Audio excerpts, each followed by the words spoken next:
వేగంగా మారుతోంది. కాలగర్భంలో మరో సంవత్సరం కలిసిపోయింది. 2023 ప్రపంచంలోని చాలా దేశాలకు చేదు జ్ఞాపకాలనే మిగిల్చింది.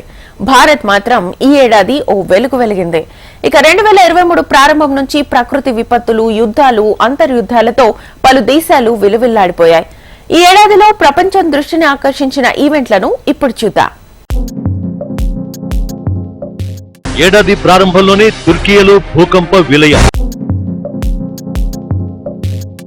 ఆగస్టులో చంద్రుడిపై అడుగుపెట్టిన భారత్.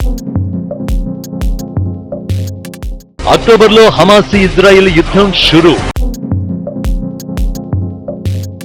2023 సంవత్సరం ముగిసిపోయింది. ప్రపంచం 2024 సంవత్సరానికి స్వాగతం పలుకుతోంది. అయితే 2023లో కీలక ఘట్టాలను ఓసారి పరిశీలిద్దాం. సాధారణంగా ఎన్నో ఆశలతో 2023కు ప్రపంచ ప్రజలు స్వాగతం పలికారు. కొత్త సంవత్సరం ప్రారంభంలోనే విషాదం అలుముకుంది. పశ్చిమాసియాను ఘోరమైన భూకంపం వణికించింది. సెంట్రల్ తుర్కియే, ఉత్తర సిరియాలో భూమి భారీగా కంపించింది.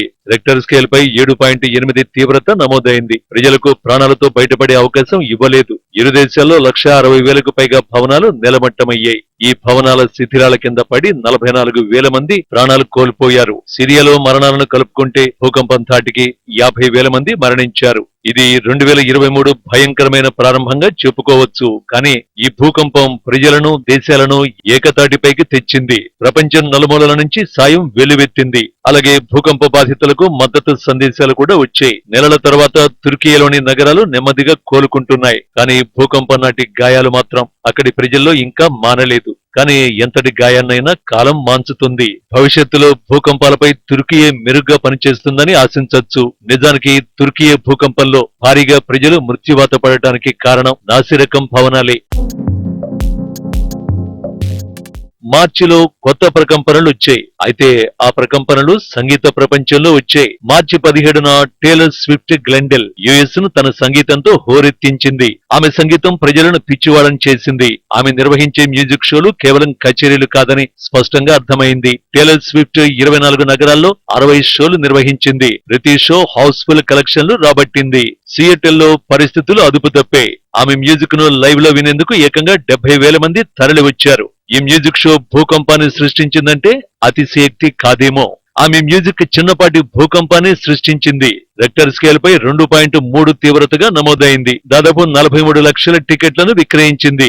వాటి ద్వారా $100 కోట్ల పైగా సంపాదించింది. మన కరెన్సీలో చెప్పాలంటే 83,17,000 కోట్ల రూపాయలను టేలర్ స్విఫ్ట్ సంపాదించుకుంది. ఆమె మ్యూజిక్ షోలను నమ్ముకొని అదనంగా కొన్ని కంపెనీలు $20 కోట్ల మేర సంపాదించాయి. ఒక ఎరా టూర్ అనే షో మాత్రమే $25 కోట్ల వసూలు చేసింది. ఇక టేలర్ స్విఫ్ట్ ఏ నగరానికి వెళ్తే ఆ నగరంలో ద్రవ్యోల్బణం విపరీతంగా పెరిగింది. ఇదేమి తమాషా కాదు. హోటళ్ల ధరలు రెట్టింపయ్యాయి, రెస్టారెంట్లు నిండిపోయాయి. Taylor record షోలతో హోరెత్తించింది. ఈ ఏడాది పర్సన్ ఆఫ్ ఇయర్ గా టైమ్ మ్యాగజైన్ కవర్ పేజీలో టేలర్ స్విఫ్ట్ చోటు సంపాదించింది. 2023 ఏప్రిల్లో భారత్ కొత్త రికార్డు సెట్ చేసింది. ప్రపంచంలోనే అత్యధికంగా జనాభా కలిగిన దేశంగా నిలిచింది. అప్పటి వరకు 141 కోట్ల మంది జనాభాతో చైనా మొదటి స్థానంలో ఉంది. 142 కోట్ల మంది జనాభాతో చైనాను భారత్ వెనక్కి నెట్టేసింది. నిజానికి 1950లో కూడా అత్యధిక జనాభా కలిగిన దేశం చైనానే. అయితే 1950లో యుఎన్ జనాభా లెక్కింపును ప్రారంభించింది. దీంతో ప్రపంచంలోనే అత్యధిక జనాభా కలిగిన దేశంగా చైనాను గుర్తించింది. దీంతో కమ్యూనిస్టు కంట్రీ తీవ్ర ఆందోళనకు గురైంది. 1980ల నాటికి బీజింగ్ జనాభా కట్టడికి కొత్త విధానాన్ని తీసుకొచ్చింది. వన్ చైల్డ్ పాలసీని కఠినంగా అమలు చేసింది. అంటే ఒక కుటుంబానికి ఒకే బిడ్డ అన్నమాట. కానీ భారత్ లో అలాంటి పరిస్థితి లేదు. దీంతో కాలక్రమేణా చైనా జనాభా మందగించింది. ఇప్పుడు భారత్ దూసుకెళ్తోంది. అయితే పశ్చిమ దేశాలు మాత్రం జనాభా విషయంలోనూ జాత్యహంకారాన్ని ప్రదర్శించాయి. జర్మనీకి చెందిన ఓ మీడియా సంస్థ కార్టూన్ తో విమర్శలు చేసింది. చైనా బుల్లెట్ ట్రైన్ల దూసుకువెళ్తుంటే భారత్ మాత్రం ఇంకా పాత రైలులో కింద మీద ఎక్కిన ప్రజల్ని చూపుతూ కార్టూన్ గీసింది. అయితే ఈ కార్టూన్ కు ఎవరూ నవ్వలేదు. జూలైలో విడుదలైన 2 సినిమాలు ప్రపంచం దృష్టిని ఆకర్షించాయి. ఒకటి బార్బీ, రెండోది ఓపెన్ హైమర్. నిజానికి ఈ 2 చిత్రాలు విభిన్నమైన జోనర్లు. కానీ ప్రపంచ మార్కెట్లో ఒకటి మాత్రమే విజయం సాధించింది. బార్బీ అనేది బొమ్మపై ఆధారపడిన ఫ్యాంటసీ సినిమా. ఓపెన్ హైమర్ మాత్రం అణుబాంబును తయారు చేసిన అమెరికా శాస్త్రవేత్తకు సంబంధించిన జీవిత చరిత్ర అది. అయితే ఎక్కువ మంది బార్బీకే ఓటేశారు. దీనిపైనే ఇంటర్నెట్ లో మీమ్స్ హోరెత్తాయి. ఈ సినిమా $138 కోట్ల వసూలు చేసింది. ఓపెన్ హైమర్ మాత్రం $92 కోట్ల పరిమితమైంది. కానీ భారత్ లో మాత్రం ఈ సినిమా విషయంలో విరుద్ధంగా జరిగింది. ఓపెన్ హైమర్ టాప్ లో నిలవగా బార్బీ 2వ స్థానానికి పరిమితమైంది.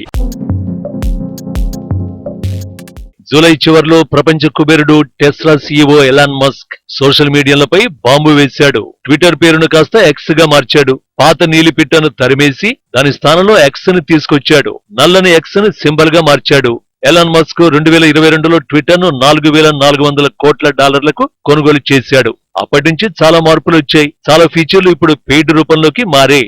వెరిఫైడ్ బ్లూ టిక్ కు ఇప్పుడు డబ్బు చెల్లించాల్సి ఉంటుంది. బ్లూ టిక్ హోల్డర్లకు రోజు 6,000 ట్వీట్లు, ఇతరులు మాత్రం 600 ట్వీట్లను మాత్రమే చూడగలరు. న్యూస్ హెడ్లైన్స్ ను కూడా తొలగించారు. మీరు వార్తా కథనాన్ని జత చేస్తే కేవలం దానికి సంబంధించిన ఫోటో మాత్రమే కనిపిస్తుంది. దాని హెడ్డింగ్, ఇతర పదాలు కనిపించవు. అంతేకాదు ఇకపై రీట్వీట్ చేయలేరు. దీనిపై వినియోగదారులు తీవ్ర అసంతృప్తి వ్యక్తం చేసినా ఎలాన్ మస్క్ మాత్రం పట్టించుకోవడం లేదు. ప్రకటనదారులు వెళ్లిపోయారు. ఆదాయం పడిపోయింది. కానీ ప్రజలు మాత్రం ఇప్పటికీ ఆ ప్లాట్ఫామ్ ను ఉపయోగిస్తూనే ఉన్నారు. ఏదైనా సీరియస్ ఇష్యూ వచ్చినప్పుడు సహజంగానే చాలా మంది ఇప్పటికీ ట్విట్టర్ కే వెళ్తారు. ఇక 2023 సంవత్సరంలో బహుశా చంద్రయాన్ 3నే హైలైట్ విషయం. ప్రపంచమంతా దీనిపై ఎంతో ఆసక్తిగా ఎదురు చూసింది. అదే భారత్కు చెందిన చంద్రయాన్ 3 ప్రాజెక్ట్. ఈ ప్రాజెక్టులో భాగంగా చంద్రుడి దిశగా చంద్రయాన్ 3 పయనమైంది. ఇది జరిగిన కొన్ని వారాలకు రష్యా లూనా 25 మూన్ మిషన్ ని ప్రయోగించింది. ఇది భారత్ ప్రయోగించిన చంద్రయాన్ 3 కంటే ముందే చంద్రుడిని చేరుకుంటుందని ప్రపంచ మీడియా హోరెత్తించింది. షెడ్యూల్ ప్రకారం భారత అంతరిక్ష పరిశోధన సంస్థ ఇస్రో ప్రయోగించిన చంద్రయాన్ 3 చంద్రుడిపై ఆగస్టు 23న ల్యాండ్ అవుతుంది. అయితే రష్యాకు చెందిన లూనా 25 ని ఆగస్టు 10న ప్రయోగించారు. ఇది చంద్రయాన్ 3 కంటే వేగంగా వెళ్లింది. చంద్రుడిపై లూనా 25 ఆగస్టు 19న ల్యాండ్ అవ్వాల్సి ఉంది. కానీ చంద్రుడిపై ల్యాండ్ అయ్యే చివరి క్షణంలో ఈ మిషన్ ఫెయిల్ అయింది. లూనా 25 చంద్రుడిపై కుప్పకూలింది. దీంతో ప్రపంచ దేశాలు చంద్రయాన్ 3 పైన దృష్టి సారించాయి. అంతరిక్ష ప్రయోగాల్లో ఎంతో అనుభవం ఉన్న రష్యా ప్రయోగమే విఫలమైంది. అలాంటిది భారత్ విజయం సాధిస్తుందా అంటూ ఉత్కంఠగా ఎదురు చూశాయి. ఆగస్టు 23న భారత్ లో ప్రజలంతా టీవీలకే అతుక్కుపోయారు. చంద్రుడి దక్షిణ ధ్రువంలో ఆగస్టు 23న విజయవంతంగా విక్రమ్ ల్యాండర్ దిగింది. అందులోని లూనార్ రోవర్ ప్రజ్ఞాన్ విజయవంతంగా చంద్రుడిపైకి అడుగుపెట్టింది. చంద్రుడిపై 2 రోజులు ఈ రోవర్ తిరిగి భారత్ కు సమాచారం అందించింది.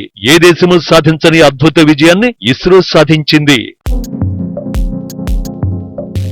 చంద్రుడిపైకి 2వ ప్రయత్నంలోనే భారత్ చేరుకుంది. 2019లో మొదటి చంద్రయాన్ 2 పేరుతో చేపట్టిన ప్రయోగం విఫలమైంది. దీంతో చంద్రయాన్ 3ని మరింత పకడ్బందీగా ఇస్రో నిర్మించింది. దీని తర్వాత భారత్ మరో ఘన విజయాన్ని సొంతం చేసుకుంది. G20 సమావేశాలను నిర్వహించి ప్రపంచ వేదికపై నిలిచింది. దాదాపు 30 దేశాలకు చెందిన ప్రపంచ నాయకులు ఈ సమావేశంలో పాల్గొనడానికి ఢిల్లీకి వచ్చారు. గతంలో ఎన్నడూ భారత్ ఇలాంటి ఆతిథ్యాన్ని ఇవ్వలేదు. సహజంగానే కొన్ని దేశాలకు ఇది సంతోషాన్ని ఇవ్వలేదు. ఈ సమావేశానికి చైనా అధ్యక్షుడు జిన్పింగ్ గైర్హాజరయ్యారు. ఎందుకు G20కి రాలేదు కారణాన్ని మాత్రం జిన్పింగ్ వివరించలేదు. అయితే G20 సమావేశం మాత్రం భారీ విజయాన్ని సాధించింది. ఇక G20 సమావేశంలోకి ఆఫ్రికా యూనియన్ ను చేర్చుకోవడం హైలైట్ గా నిలిచింది. దీంతో G20 కాస్త G21 గా మారింది. G20 శిఖరాగ్ర సమావేశం ముగిసే నాటికి సోషల్ మీడియాలో కొత్త హ్యాష్ ట్యాగ్ మెలోడీ మారుమోగింది. భారత ప్రధాని మోడీ, ఇటలీ ప్రధాని జార్జియా మెలోని ఇరువురు దేశాధినేతల మధ్య మంచి అనుబంధం ఏర్పడింది. ఈ ఇద్దరిని ఇష్టపడే సోషల్ మీడియాలో మెలోనీలోని 2 అక్షరాలు, మోడీలోని చివరి అక్షరాన్ని జత చేసి మెలోడీగా మార్చారు. ఆ తర్వాత యుఏఈలో నిర్వహించిన COP20లోనూ ఈ ఇరువురు నేతలు కలుసుకుని సెల్ఫీలు తీసుకున్నారు. అప్పుడు కూడా మెలోడీ హ్యాష్ ట్యాగ్ ట్రెండ్ అయింది. G20 కూటమిలోకి ఆఫ్రికా యూనియన్ చేరిందన్న మాటే కానీ ఆ ఖండంలో 2 సైనిక తిరుగుబాట్లు జరిగాయి. ఒకటి నైజర్ లో, మరొకటి గాబన్ లో. ఇవే కాకుండా సియర్రా లియోన్, గువైన్ బిస్సౌ, సుడాన్ లో అంతర్యుద్ధాలు చెలరేగాయి. ఈ పరిణామాలు ఆఫ్రికాను తీవ్ర ఆందోళనకు గురిచేశాయి. నైజర్ లో అధ్యక్షుడు మొహమ్మద్ బాజుమ్ ను సైన్యం అదుపులోకి తీసుకుంది. ఇప్పటికీ సైన్యం ఆధ్వర్యంలోనే బాజుమ్ ఉన్నారు. అదే సమయంలో నైజర్ లో తిష్టవేసిన తిరుగుబాటు నాయకులు ఫ్రాన్స్ పై ఆగ్రహాన్ని వ్యక్తం చేశారు. నైజర్ మాజీ వలస పాలక దేశం ఫ్రాన్స్. దీంతో ఫ్రాన్స్ జెండాలను నైజర్ ప్రజలు దహనం చేశారు. ఫ్రెంచి రాయబార కార్యాలయంపై దాడి చేశారు. ఫ్రెంచి సైనికుల్ని కూడా జుంటా ప్రభుత్వం లక్ష్యంగా చేసుకుంది. అప్పటి వరకు నైజర్ లో 1500 సైన్యం ఉంది. యాంటీ టెర్రర్ ఆపరేషన్లను ఈ సైన్యం పర్యవేక్షించింది. మొదట్లో నైజర్ ను వీడేది లేదంటూ ఫ్రాన్స్ అధ్యక్షుడు ఇమాన్యుయల్ మాక్రాన్ భీష్మించారు. తమ సైనికులు ఆ దేశాన్ని వదలరని తేల్చి చెప్పారు. కానీ అక్టోబర్ నాటికి ఫ్రెంచి ఆట నైజర్ లో ముగిసింది. ఇప్పుడు ఫ్రెంచి సైనికులు స్వదేశానికి తిరుగుబాట పట్టారు. దేశంలో ప్రజాస్వామ్యాన్ని నెలకొల్పాలని, లేదంటే దాడి తప్పదని నైజర్ మిలిటరీ ప్రభుత్వాన్ని పశ్చిమాఫ్రికా దేశాలు బెదిరించాయి. కానీ జుంటా ప్రభుత్వం మాత్రం బెదరలేదు. నైజర్ లో సైన్యం తిరుగుబాటుతో పశ్చిమాఫ్రికాలో మరిన్ని తిరుగుబాట్లు మొదలయ్యాయి. పశ్చిమాఫ్రికా ఇస్లామిక్ ఉగ్రవాదులకు అడ్డాగా మారింది. ఆయా దేశాల్లో ఉగ్రవాదులు బలంగా వేళ్లూనుకుని పోయారు. ఇది మనల్ని 2023 చివరి సంఘటనకు తీసుకెళ్తుంది. అక్టోబర్ 7న ఇజ్రాయెల్పై హమాస్ ఉగ్రవాదులు వేలాది రాకెట్లతో భీకర దాడులు చేశారు.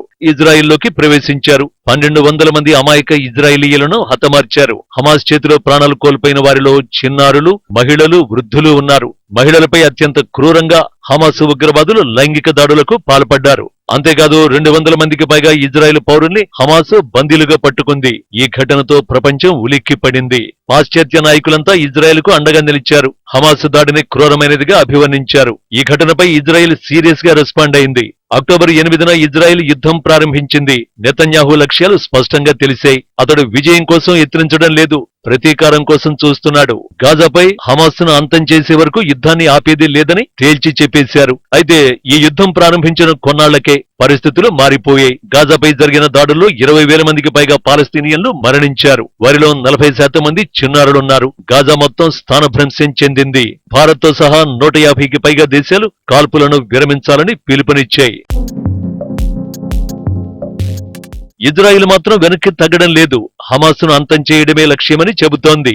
అయితే ఈ యుద్ధం కొత్త సంవత్సరంలోనూ కొనసాగే అవకాశం ఉంది. ఈ ఏడాదిలో వెనక్కి తిరిగి చూసుకుంటే మిశ్రమ స్పందనలున్నాయి. ప్రకృతి బీభత్సాలు, యుద్ధాలు, అంతరిక్ష ప్రయోగాలకు 2023 వేదికగా నిలిచింది. వీటి ఫలితంగా ఇంకా చాలా సవాళ్లు మిగిలి ఉన్నాయి. అధిక ద్రవ్యోల్బణం, 2 యుద్ధాలతో సహా ఆర్థిక మాంద్యం ప్రమాదాలు పొంచి ఉన్నాయి. కానీ కొత్త సంవత్సరం కొత్త ఆశలను చిగురింపచేస్తుంది.